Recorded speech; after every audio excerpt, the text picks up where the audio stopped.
Well, the music and the food that we have been enjoying this evening are rooted in one of the most significant chapters in the history of our people. The story of the Jews of Spain covers a period of over 1,000 years. Some speculate that the community in the Iberian Peninsula may even have dated back as far as biblical times. This speculative history, the history that is suggested from the Bible, points to Tarshish. We're familiar with the area of Tarshish from the story of Jonah that we read every Yom Kippur. If you recall, Jonah tries to flee the call of God by going as far away as possible. He flees to Tarshish, which is the westernmost place that you could possibly sail from where Jonah was. Well, if this is true, if indeed Tarshish was Spain or the Iberian Peninsula, this would put the Jews in existence there since the time of Solomon. Now, again, this is pure speculation. And if they were there, what were they doing? Probably trade or just living off the land. But real evidence with regards to when the Jews were actually there doesn't get concrete until the time of the Romans, most specifically the destruction of the temple by the Romans in 70 of the Common Era. After the destruction of the temple, the Jews were dispersed throughout the world, all along the trade routes of the Romans, and likely started entering in mass numbers during that period of time. Now, under Roman rule, life was not so great for the Jews anywhere in their great empire. Now, this early presence of Jews in the Iberian Peninsula is important insofar that it establishes the fact that for over 1,000 years, Jews lived in Spain. And for at least 1,000, they were central to the fabric of the culture and the communities of the region. Tonight, I'd like to briefly explore some of that history, as well as what we might glean from the periods of prosperity, as well as periods of oppression. Jewish life during the Middle Ages in the Iberian Peninsula is really determined by three main factors. The first is what is happening in the Islamic world. The second is what is happening in the Christian world. And the third, how the Christian and Muslim empires treated the Jews within their society. This basically defined our existence in the Iberian Peninsula. The first group that was to come down from the north and conquer the Romans were the Visigoths, the barbarians, as they're often referred to. And during the first period of time under Visigothic rule, the Jews had it relatively good, because the Visigoths were primarily interested in destroying the Romans. But once they got the Romans out of the way, the first people they turned to, of course, are the Jewish people. In fact, in 587, when the Visigoth royal family converts to Catholicism and makes Catholicism the official religion of the empire, things get very, very bad for the Jews. For the next 150 years, Jews will be systematically persecuted. This was the beginning of a pattern that would continue to oppress the Jews for over 1,000 years. And listen carefully to this period of history. We're talking right around the year 600. And notice how similar this is to the later chapters of history that we're more familiar with when the Jews are expelled from Spain by Ferdinand and Isabel in 1492. For the Visigoths, their desire to consolidate their empire under their new religion, they aggressively assert policies against the Jews. Forced baptisms of children of mixed marriages between Jews and Christians were the law of the land. Jews were forbidden from holding public office. Jews were forbidden from having intercourse with Christian women. Jews were forbidden from performing circumcisions on slaves or Christians. And following the decree of 613, Jews were forced to convert. They were given a choice: convert or leave the country.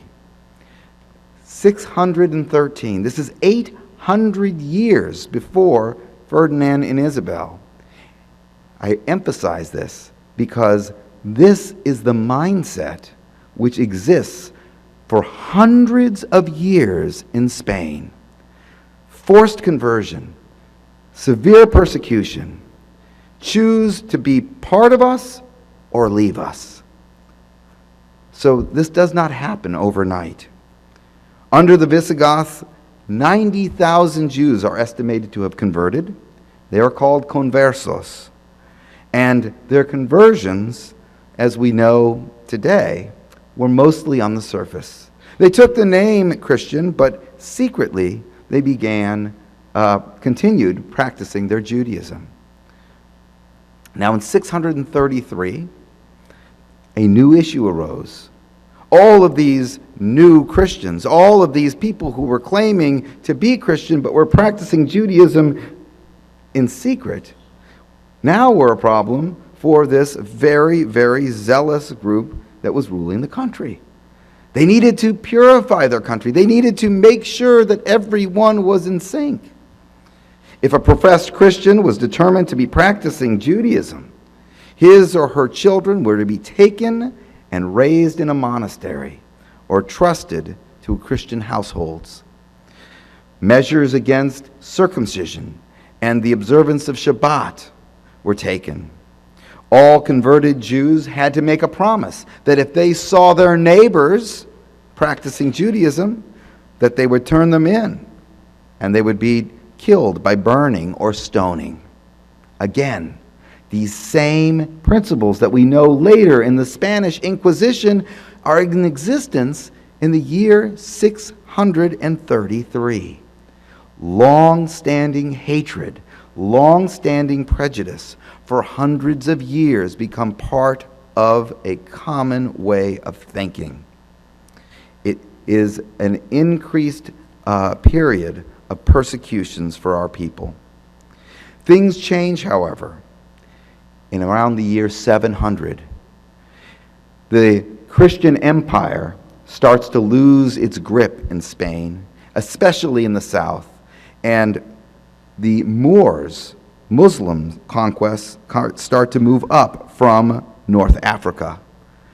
As I said, what's happening in the Muslim world or what's happening in the Christian world define what's happening in the Jewish world. And with the Moors, the Jews welcomed them because this was going to be better, hopefully, than what they have been suffering for the last 150 years. And things did change. Because in Islam, Jews had a place. Whereas in Christianity, you were either a Christian or you were outside. In Islam, you were dhimmi. And dhimmi is a term that is translated as people of the book. Jews and Christians were people of the book and therefore had a place in Muslim society. Albeit they had restricted rights, and we won't go into those restrictions tonight. The sermon will be way too long, but they had a place in society. And because they had a place, Jews fully felt comfortable. In fact, so comfortable that over the course of the next 500 years, Jews came in from all over Europe because, in contrast to the horrible persecutions that were going on in Europe and in North Africa, life in Spain was fairly good for Jews. As the Jews came in, bringing their culture from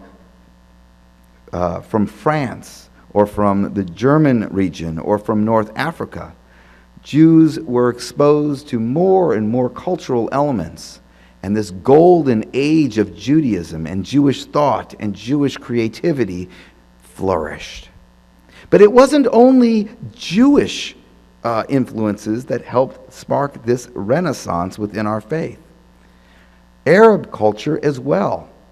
The Jews embraced Arabic, like we embrace English here as Jews in the United States. They learned the language, they mastered the language, they spoke, and in circles of intellectuals, they became fully integrated into Muslim society. And they also had their own language, Ladino. Ladino was a mishmash of Hebrew and Spanish. Our final song this evening, which will be Ein Kelohenu, will go back and forth between Hebrew and Ladino, so you can get a little feel for the beauty of Ladino, which is still spoken in some Sephardic communities today. The music that we've been hearing tonight, most of the music in our services this evening, you can kind of hear a little bit more of the Catholic influences, and the folk influences, but the music that we were listening to during dinner definitely had strong Arab elements. So these all helped shape part of our culture over the course of hundreds of years in a relatively good period of time. Additionally, we made huge contributions to the world in the field of science, in the field of mathematics, in the field of interpretation of the Bible, in the field of medicine and chemistry.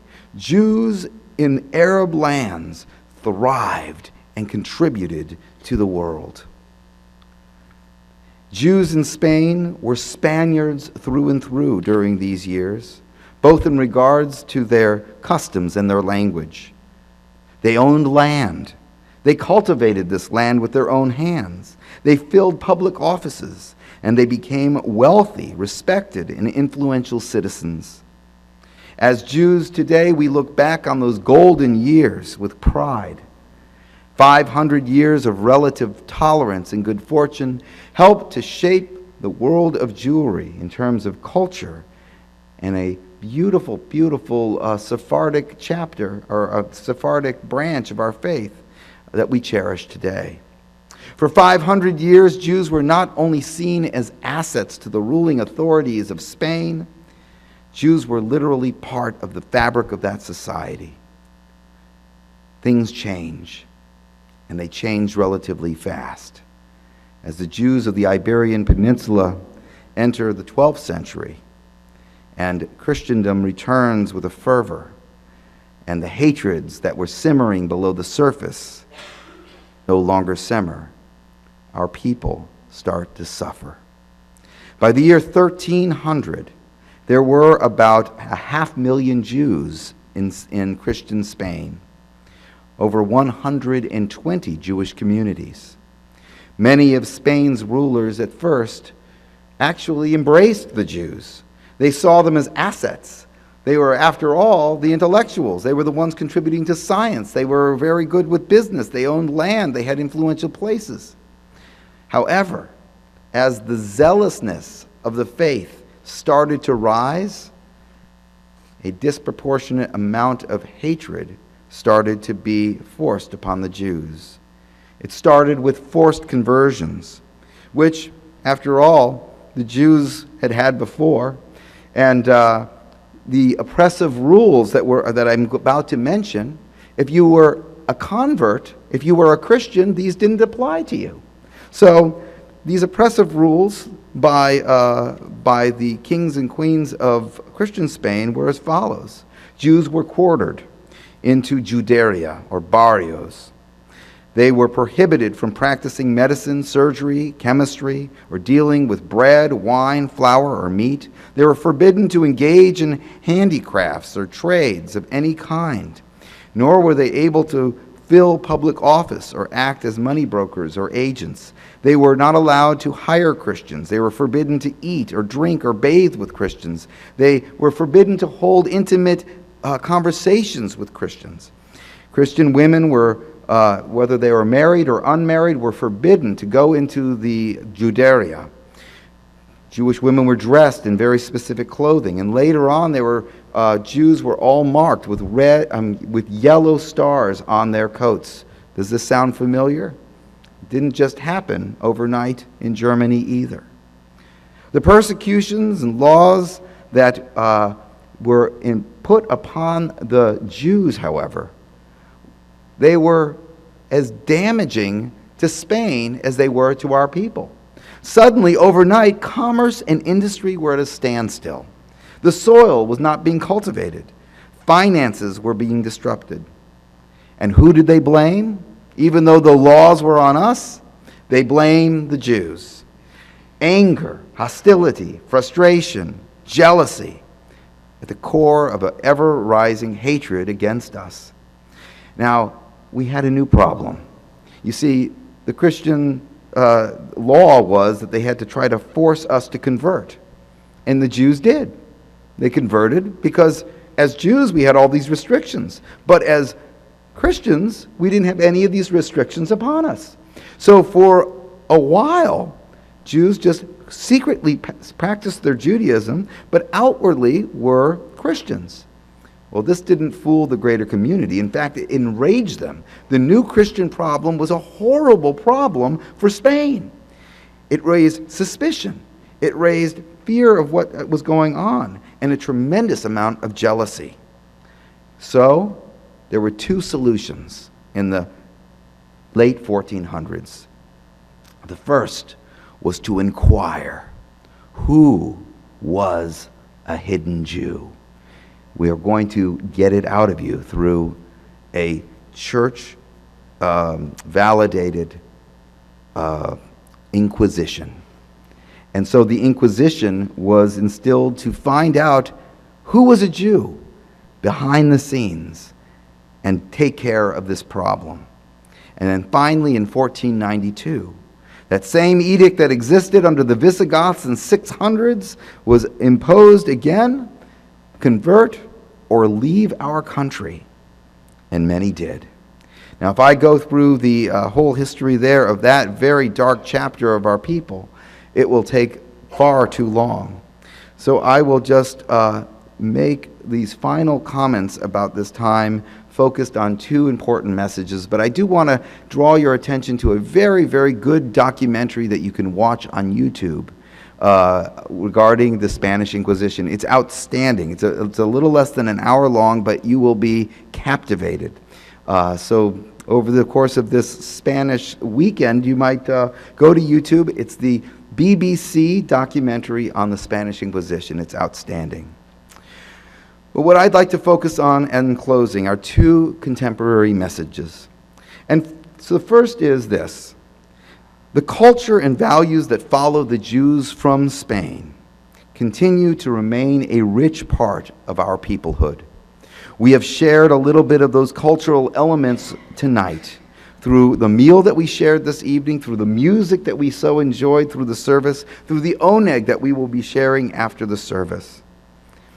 But the second message, and this is probably even more important, is that as Jews, we need to remain ever vigilant.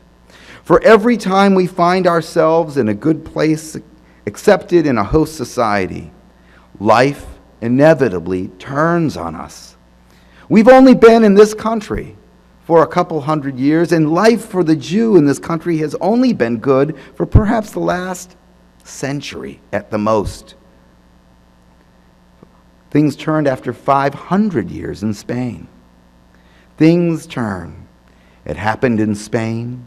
It happened in Germany. It happened in Poland, in Hungary, and all over Europe. We would be fools to argue that the horrors of our past could not happen to us here in the United States as well. As we consider the story of the Jews of Spain, we cannot ignore the fact that for a vast majority of our people, for over 1,000 years, life was relatively good, and at times, great. Yet every time it was politically expedient to oppress us, the rulers of the land did so without reservation. Feeding on long-standing hatreds, fears, and suspicions that existed within the general population, the rulers of the land found ways to persecute us simply because we were Jews. These fears, suspicions, and hatreds exist in the United States as well. They simmer below the surface in pockets of American society, and we cannot and should not be oblivious to them. It is for this reason that we as Jews must never forget our past. We must remain vigilant in defending the rights of others as well. How? By standing up for the underdog, by defending the separation of church and state, by marching arm in arm with all who are oppressed. For the story of the Jews of Spain, the bad chapters as well as the good ones, must ever serve to remind us in every generation to follow that our survival as a people demands an ongoing awareness of the storms of injustice, intolerance, and hatred as they well up in society around us. And with this awareness, we must always respond with unity, with strength, and with courage. Ken Yehi Ratzon. May it be so.